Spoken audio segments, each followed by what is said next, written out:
David O'Driscoll, welcome. Thanks, Vanilla. Brightgreen. So in the category this year, you put two of your downlights in, the D700, the D900. So the D700 is what we're talking about right now. Can you give me a point? What's the difference? Yeah, the D700 Plus is an iteration of one of our most successful products, the D700 and D900, which we invented about 5-6 years ago. They're in about 500,000 homes in Australia at the moment.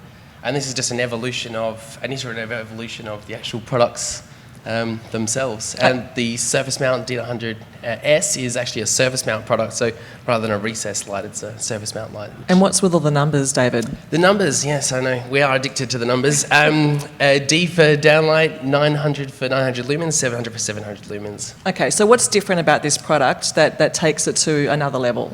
Sure, the D700 Plus, this version allows you to be able to interchange fascias. What we discovered is during our design process 5 years ago, we tried to make our products last for as long as possible. So we have a 30-year lifetime, and as we started to install these in homes, the products lasted as long as they possibly could, but the aesthetic and the style wasn't necessarily keeping up. So what we wanted to do was to be able to create an aesthetic, interchangeable aesthetic that allowed us to be able to circumvent the planned obsolescence. So what is it that makes your product different from other, say, downlights in the market that takes it to that next level? Give me some sense of what that is. Yeah, sure. Well, our primary directive within the company is to circumvent planned obsolescence. So we do make things last as long as possible. So that when you consume a new product, it has embodied energy within the product that was taken to actually manufacture and transport the product. So where you might be buying one of our competitors' products and it might last 5 years, will last 30 years.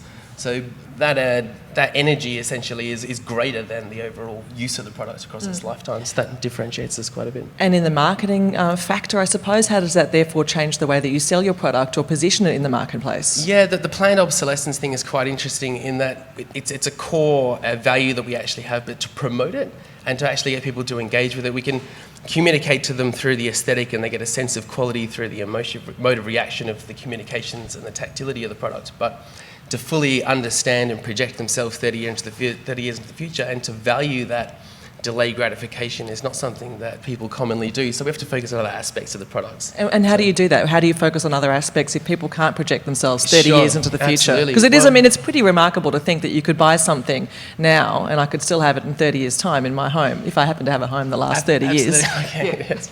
Yeah, it is.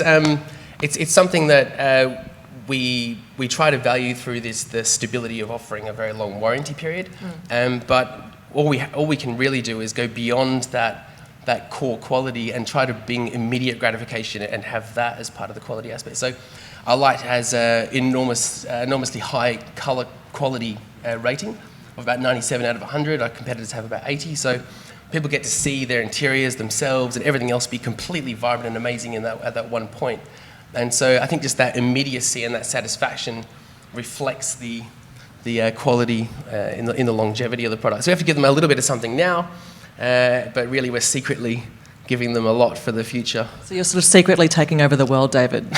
Yeah, one download at a time. One download at a time. Sure, yeah, that's the mission. Yep. Thank you so much. Great to hear about it.